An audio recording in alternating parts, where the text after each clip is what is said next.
Hi everybody, welcome back to Life with Miss J.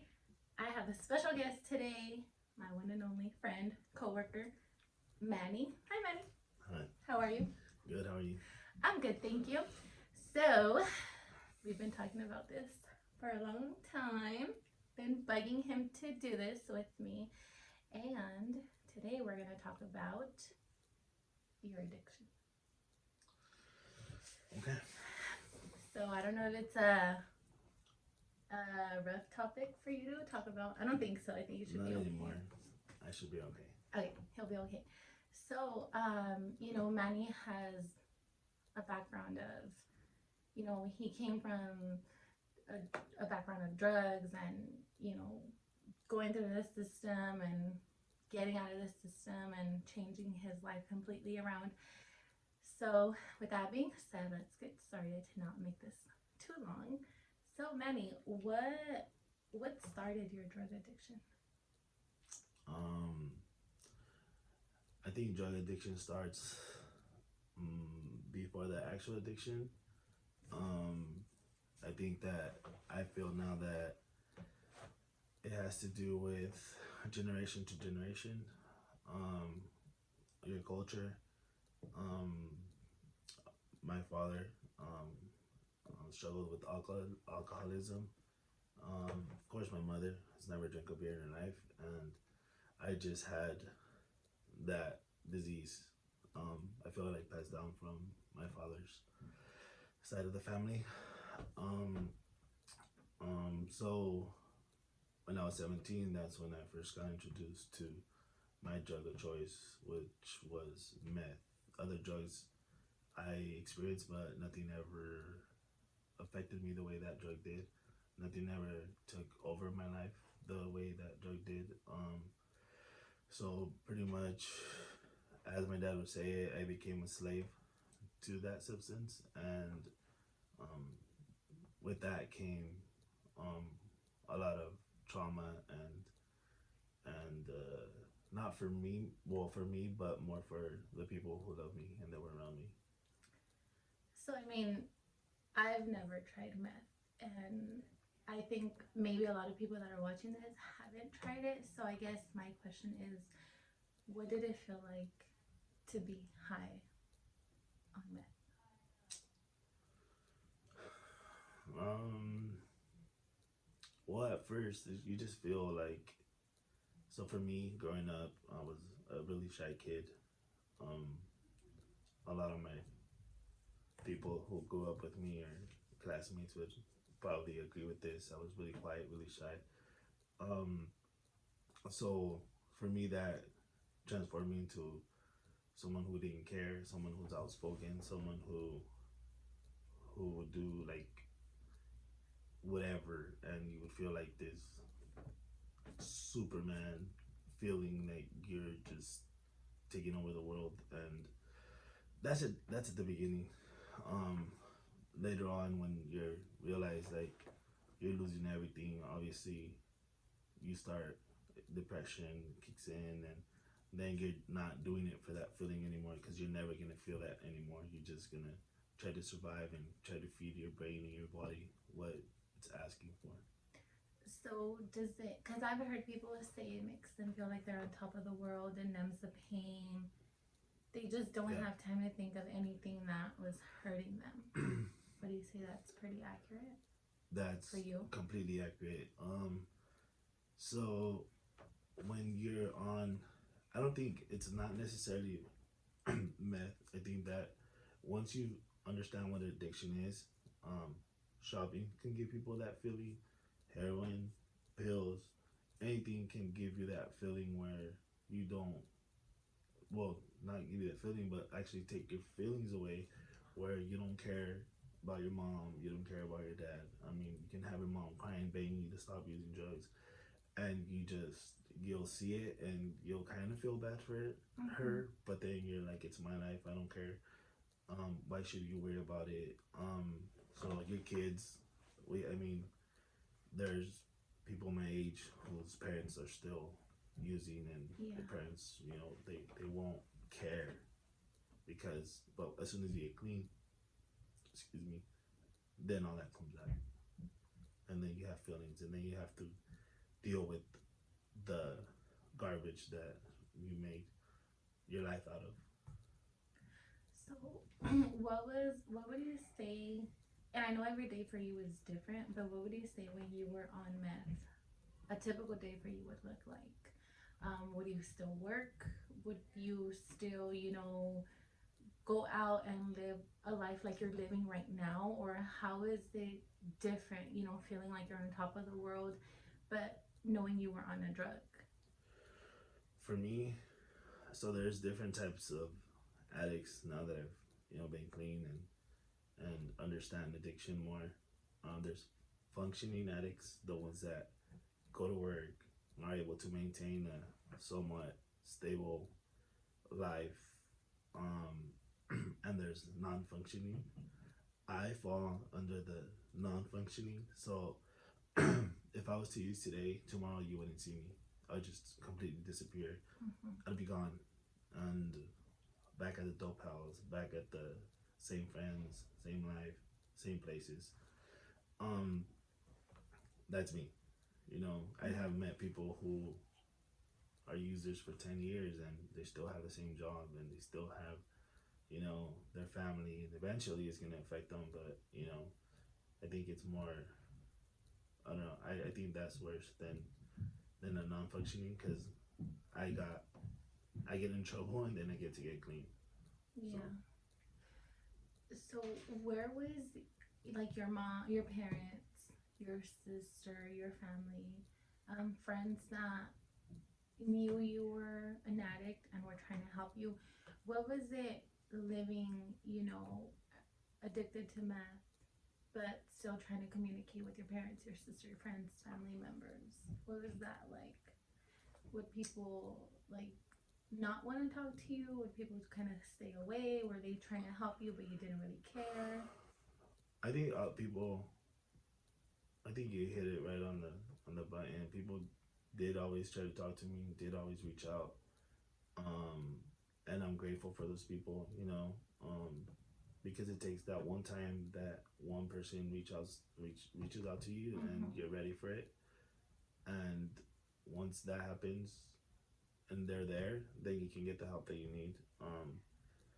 I think it was very difficult for my dad and my mom and my sister to have basically they lose you, to have Yeah. lost who I really was at the age of 17, 16, 17, and not have my sister, her brother, my mom, her son as she knew him, my dad, his son as he knew him. Um, and I didn't know, I'm lost in that world. You're pretty much lost in that zone, and your life is just like a fog for the whole time. Were you you mentioned, friends. Do you still have communication with friends that or people that you would get high with? Yeah, I mean, social media is huge, so Yeah. um do I have do I hang out with them? No, I don't have time. Plus they're into maybe the same things they were, but do I feel like I can't talk to them, or I shouldn't? No, there's still people that were in my life, but my life is obviously different now. So I have had friends that reach out to me like when they need support, or they want to get into a program, or obviously because of what I do now too. But yeah, they're still my friends. I mean, I still consider them people who were part of my journey and made somewhat of a difference in my life. Okay. You have three boys. Mm-hmm. And I know a little bit about your life because we've been coworkers and what you've shared.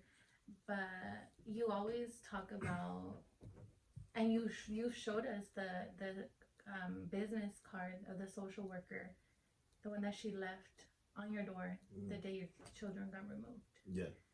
What was it like? Before you answer that question, when you were on drugs and you were doing your thing, you had your boys. But did you ever? It started prior to boys, right? Prior to you having children. But Yeah. but then did you continue to use drugs after your children were born? So when my ex-wife got pregnant, I wasn't using. I got clean at 21. So all my kids were, when she got pregnant, I was clean, working for a 5 year period in my life. Um, then when my oldest was 5 or 6, that's when I relapsed. And then their father, as they knew, was no more. I completely changed, and went back to the lifestyle like I mentioned earlier. I'm a non-functioning addict, so I went back to that same lifestyle. So yeah, so I used, but they were with um, part time with my ex, and then part time with me, or they were just not very stable, or they were with my mom, or Yeah. so Okay. So when after you relapsed and you got home and you saw that business card, do you have it with you? um, If you don't, that's okay. yeah. He carries the card, and to me, I mean, I personally wouldn't carry something that reminded me of such a traumatizing event in my life. But he'll tell you why he carries it. But he carries a business card of a social worker with a message, pretty much saying, what does it say? It says, Manuel, child detained.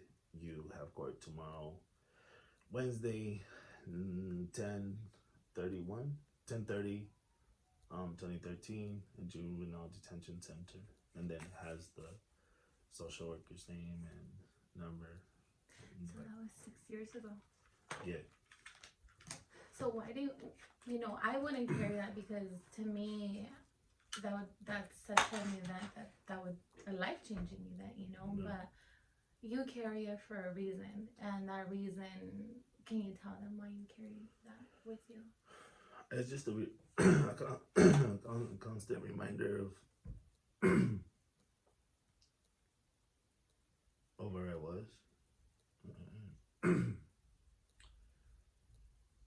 what I put my kids through. Um, my parents, like my family.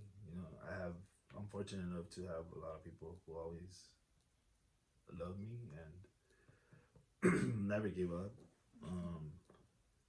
So that day was, I'm gonna say, one of the hardest days of my life. Yeah.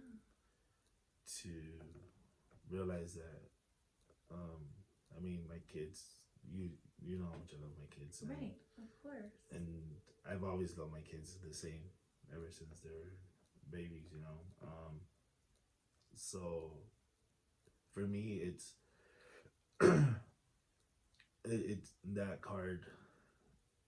Just takes me back to a very crucial moment in my life, and it's kind of a proud also thing that I'm not there anymore. Yeah. And now that I work with fathers and families, and I get to share that, because I know that they might be in the same position I was, and to kind of share where I am now and I was before, it's really important. And I think it's sharing some hope with families. Definitely. And I think I think if that would have been me receiving that card or getting home to that business card with that message, I would have been like, I don't want this, to throw it away. But the fact that you've held on to it for 6 years now, and you see it as a reminder of who I was and how far you've came, that's huge because, with the population that we work with, sometimes they don't see the light at the end of the tunnel. So especially you, that you've been through it, literally been through everything that they're going through. For you to show them that card and say like, hey, this is just a reminder that it happened to me, and I was where you're at, and this could happen if you make the right choices and do everything you're supposed to do. I think that's huge, and Yeah. not a lot of people see it like that. And that's amazing that you see it like that. And I always think of that when I see your badge, because I didn't even know that for the longest time. I think I just found out this year, and I was like, whoa. It's like hidden in here. Yeah, so that's his badge. So you'll just see his badge, but then there's something in there that's so strong and meaningful to him. Yeah. So if I was watching this, because you know how I am, if I was watching this on the other side, and I was like, well, why would he carry it? Like, why would you know why? I mean, you answered why, but what did you feel the moment you got home, you got that card, and you read that? I felt like my life had no meaning. You know, I felt like I had failed, and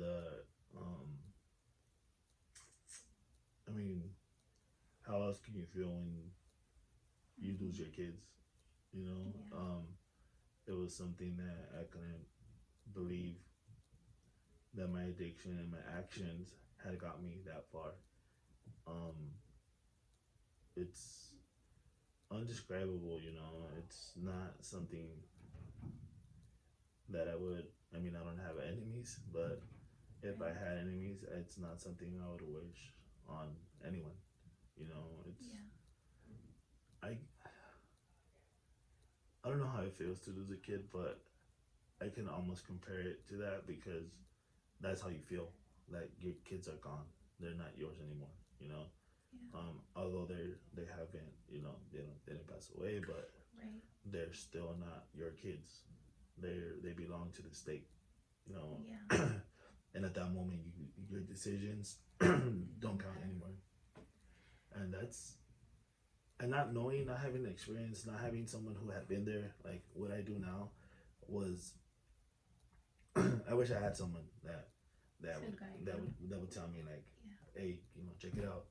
This happened to me, and there's light at the end of the tunnel because Right. all you do is hear about the horrible stories, you know, Mm-hmm. horrible social workers, Yeah. and you're just like, pretty much like I'm screwed. I'm not gonna get my kids back. So Right. I agree that this program now it helps people in so many different ways. You know, especially your guys' program that's different to ours. Even though we have a lot of mutual clients, you guys are actually like, okay, they did it. They went through it. They did everything we have to do, and they reunified. You know, yeah, so you guys give them that hope. We're more there for like you know, help and support.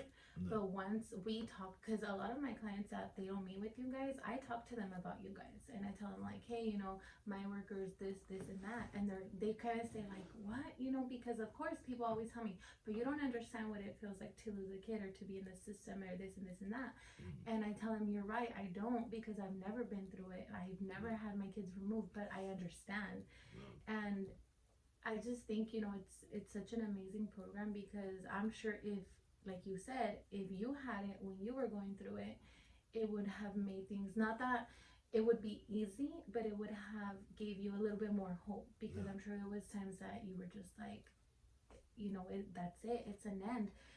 You mentioned that you know the government had the system had your children. Were the boys always together? Were they separated? um, I was fortunate enough that they were together. They went to my ex's aunt's house. Well, first they went to Casa Pacifica, Mm-hmm. like to an emergency shelter Yeah. for one day, but we had family that could take them in right away, so they went with family, and then after a while, they um they got placed with my family, so with my parents. So Okay. And I think a lot of people that, you know, this is something that you and I know, but maybe some people that are watching it don't know. But when the boys were with your parents, you weren't able to just go see them whenever you wanted to, right? no, Like there's still certain things you have to follow. yeah, So yeah. There's a lot that comes with it, you know. You well, obviously I got incarcerated. Well, not obviously, but I got incarcerated, and once I got out, um, I didn't have a home to go to, so it was either you continue that life or you go to a program. Um, actually, I was I had to go to a program, or else I was looking at more time in prison time. So I went to a program, but I couldn't. it's not like you get out, you're clean, and you can go. There's still like I had 1 hour visits with my kids. My parents had to supervise those visits. Um, it was really frustrating, but I can understand now why. Right. Because it gave me the time to work on myself, work on my rehabilitation, and kind of realize, where I want to go in life and what, and yeah, I kind of find myself. How long did it take you from when you got out and you went to that program? How long did it take you to complete everything you had to complete, your classes or everything that they threw at you until you were able to actually reunify? Like, not overnights, not extended, just like reunification. I closed my case. Yes. 24, like over 2 years for me. I think it was no on the 2 year mark. It was like 2 years. What? Why would you say it took 2 years? Sounds like it is a long time. Yeah. And I mentioned But that. the last 6 months, my kids were living with me. It was just like a check-in. Okay. But so like a year and a half before they actually reunified. Before they started living with me, yeah. And before everything was closed down. Yeah, but I started like 4 months late because. Oh, okay. I was evading probation and hiding from the police and still living that life. So, it usually takes people, if you get the help that you need, a year to a year and a half. But it took me 2 years because the first 6 months, 4 months, I was not cooperating. So I was just okay. So here I am being a chismosa again. So okay, going back to the business card. Yeah. That you see that that they're gonna take your children away. Mm-hmm. And the way that made you feel, right? And then you go to jail. Yeah. And you come out. Yeah. Knowing that business card, remembering that message, wanting to change, wanting to have your voice. Yeah. Why didn't you change? I mean, I get it. It's hard, but. Well, because you're in an addiction. So the way it happened is, I got that card. My kids got removed. I was using off and on, not really like full blown, like deep in my addiction. Once I got that news, I said, "Fuck it, I'm not. I don't. That's it. That's it. Like I'm not gonna. I failed. So because I kind of was trying, but I was. My addiction was stronger. Yeah. So once that happened, I just went full blown into my addiction. I went on the run. I stopped reporting to probation. What else did? Probably I think I still committed. No, I didn't commit another crime. I was just on the run, and then finally my probation got me. Like, I kind of stopped running because they would come look for me, and where I live, there's easy ways to get away from them. So, but that time I was just like fed up. I was tired, and I didn't want to run anymore. My family was all like, my mom, my dad, everybody was like, your kids, and there was no amount of substance that I could take to make me feel good anymore, like to take my pain away. Mm-hmm. So I could get as high as I wanted to, drunk as I wanted to, pop as many, because I was popping pills, drinking, and using. So I was still like devastated over everything. So I stopped running. They came pick me up, take me to jail, and then that's when I was looking at 16 months in prison because of all the violations, yada yada. And I asked for a program, and they gave me a program. So that's when my journey started. The judge granted me that program. I got out January 2014, and then that's when my journey started. That was it January? I think it was January.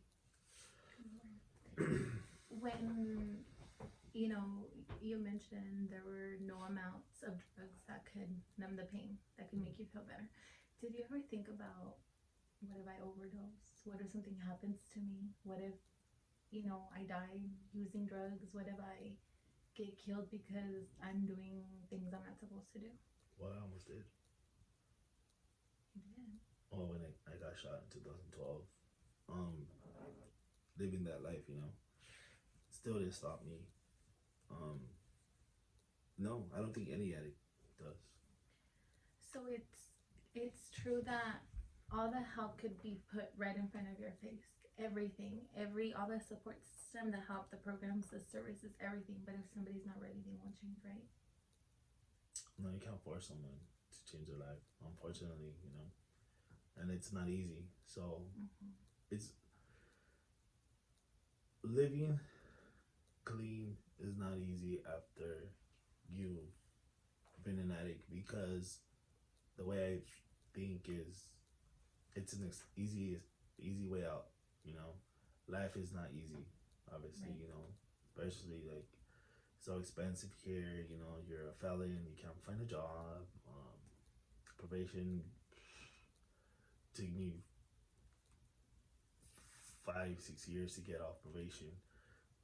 It's pay all these fines and fees, and so it's really hard. So a lot of people give up, and I see why, because a lot of Right. times I felt like giving up. Like, I've been clean for 2 years and I still have to go report. I have to pay all this money. I have to be doing all this stuff, and it it's kind of bullshit.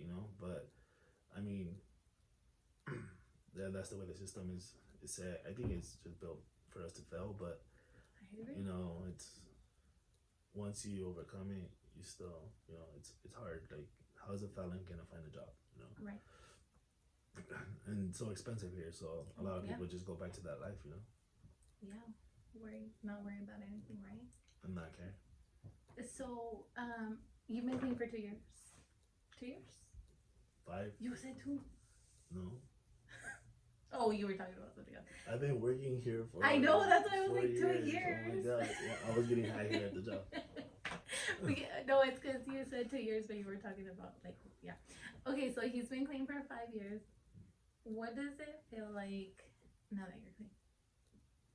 5 years. The Amazing. 5 year mark. It feels good, Yeah. I'm not a slave to a substance, I have my freedom.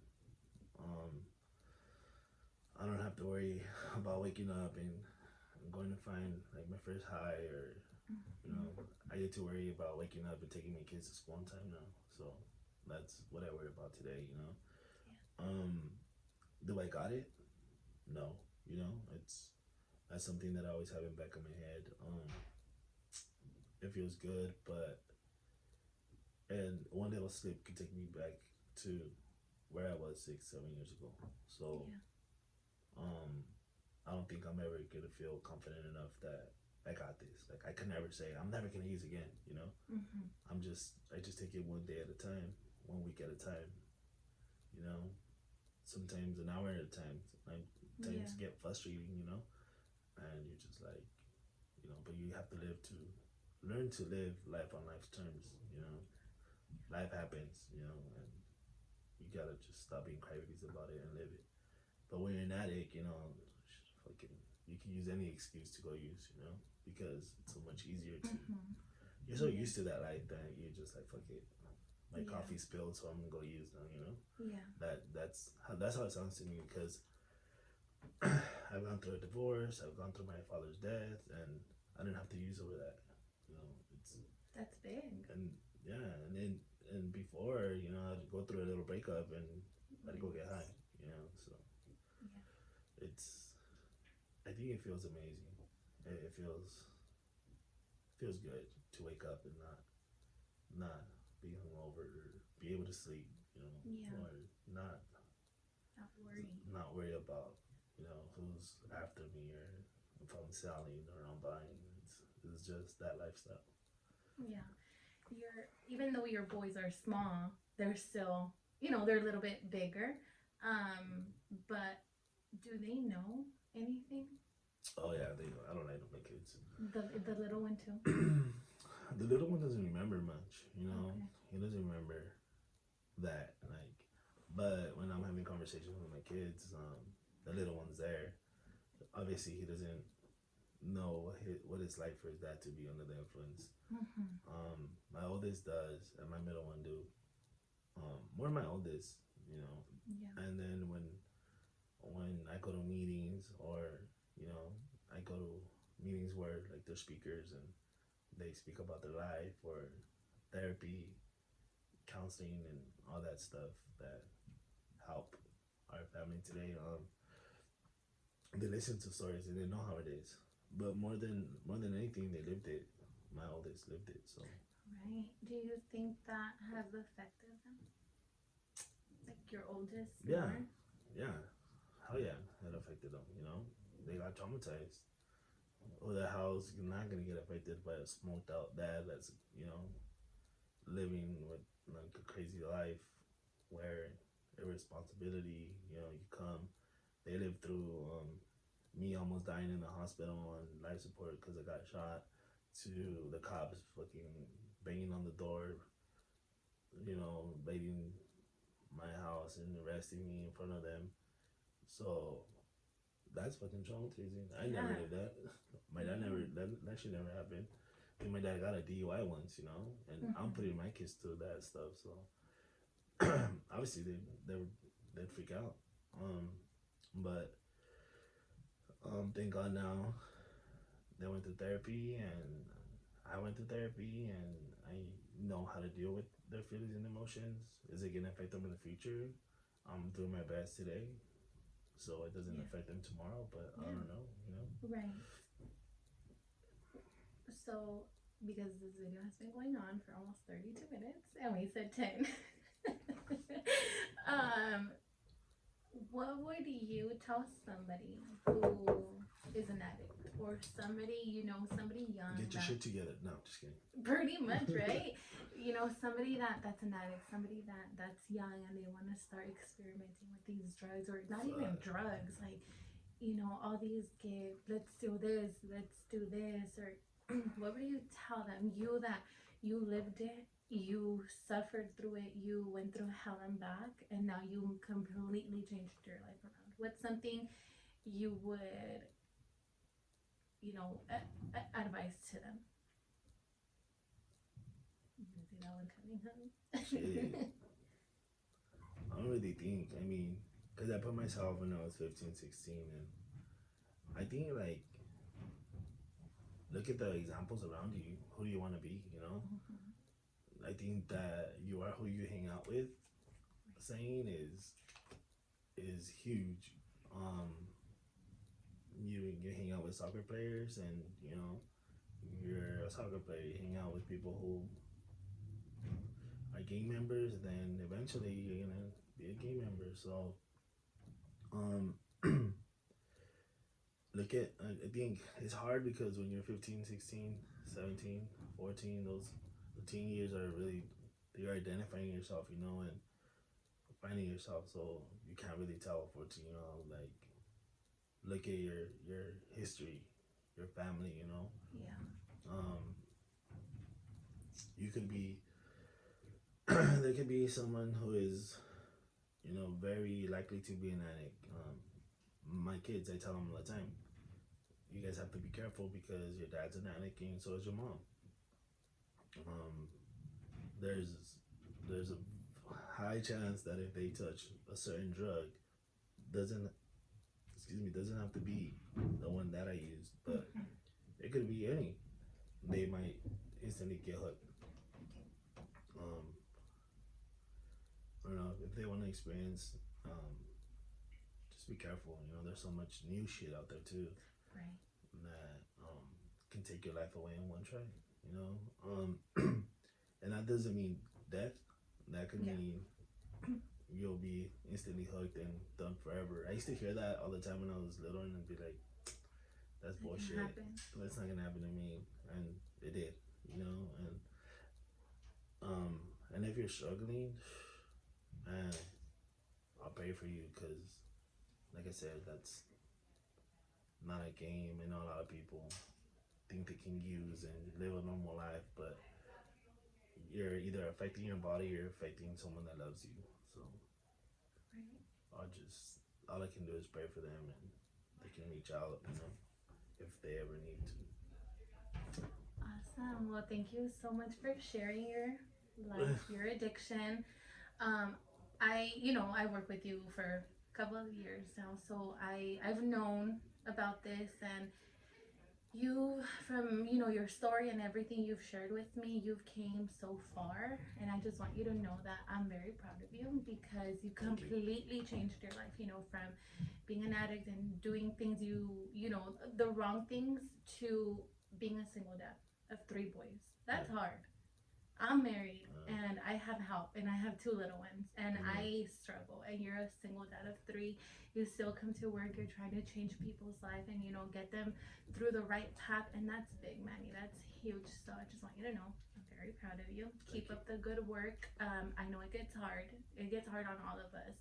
And as a single parent, I'm sure it gets very hard, especially with other things that have been going on in your life right now.